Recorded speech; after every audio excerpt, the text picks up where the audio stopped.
dari Sungai Cisadane. Alirannya berawal dari Curug Nangka, menyusuri pemukiman, dan kemudian bermuara langsung ke Cisadane.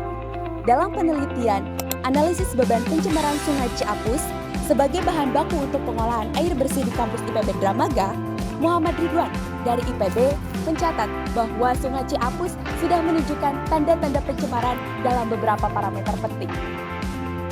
Bakteri patogen sendiri adalah bakteri yang dapat menyebabkan penyakit. Dia menempel pada sel inang, menghindari sel imun, dan juga menghasilkan racun yang dapat merusak jaringan.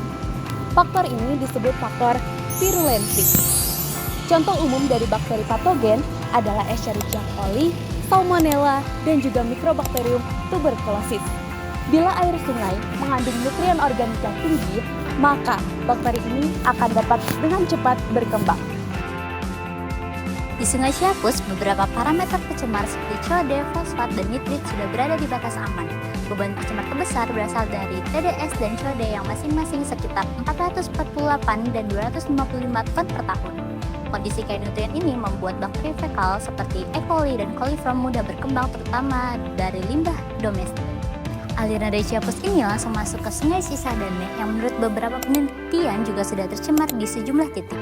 Peningkatan permukiman di anak Sungai Cisadane menambah polutan organik sehingga risiko terkontaminasi mikroba semakin besar. Badan Lingkungan Hidup Kota Bogor bahkan pernah mencatat bahwa kadar E. coli di Sungai Cisadane berada pada kisaran 18.000 sampai 90.000 sel per 100 mili. Ini jauh dari standar yang diizinkan. Hal ini menandakan adanya risiko mikrobiologis yang cukup tinggi. Intinya, kontaminasi bakteri dari Ciapus dapat diangkut ke Sungai Cisadane dan memperparah kondisi airnya. Sementara, sungai besar ini digunakan oleh masyarakat untuk kehidupan sehari-hari. Tanpa pengelolaan limbah air yang baik, maka risiko kesehatan masyarakat pun akan meningkat. Karena hal itu, solusi yang dibutuhkan adalah satu, menjaga parameter mikrobiologis seperti E. coli dan coliform, dan kedua adalah membuat dan meningkatkan fasilitasi sanitasi di pemukiman di sekitar Kali Ciapus, dan terakhir adalah pengelolaan sampah industri dan domestik agar tidak menjadi beban organik bagi Sungai Cisadane. Ketika hal tersebut sudah diupayakan, maka efek pertama adalah memulihkan kembali kualitas Sungai Cisadane, kualitas airnya, dan juga terakhir adalah menjaga kesehatan masyarakat yang memanfaatkan sungai tersebut sebagai sumber mata air mereka. Terima kasih.